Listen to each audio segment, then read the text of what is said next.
Candlewick on Brilliance Audio presents the unabridged recording of Monstrous Affections, an anthology of beastly tales by Kelly Link, editor.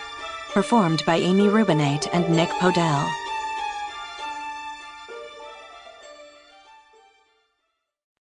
Moriab's Children, Paolo Bagigalupi.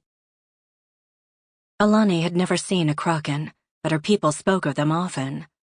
The kraken were out beyond the breakwaters of Serenity Bay, the hungry children of Moriab. They writhed in the depths and sometimes rose to the surface to hunt. A kraken's tentacles could encircle a sailing ship and crack its spine.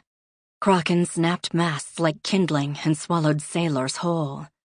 None but the most foolhardy and desperate hunted kraken. But sometimes, it was said, a captain might return from the open ocean with the prize of one of Moriab's children, his ship wallowing low in the waters as he tied to the prince's pier, his fortune assured, thanks to the bloody mountain of flesh piled in his hold. Alani sold oysters in Grayling Square, and she had seen hopeful ships set sail on hunts, but she had never seen one return with a kraken in its hold, and most ships never returned at all. Alani sold oysters and accepted whatever prices high street cooks offered when they came down from the mansions that ringed the white cliffs of the bay.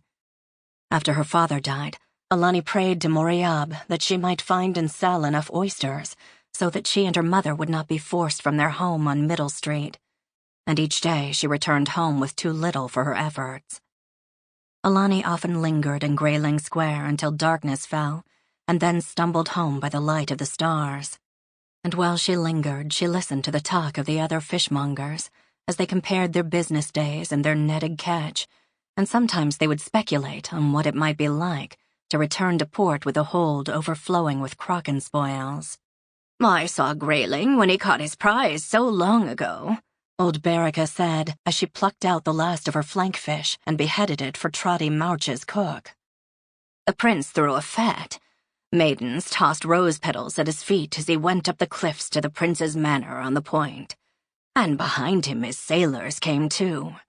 Urn after urn, full to the neck with reddest blood, and grayest poisons and blackest inks."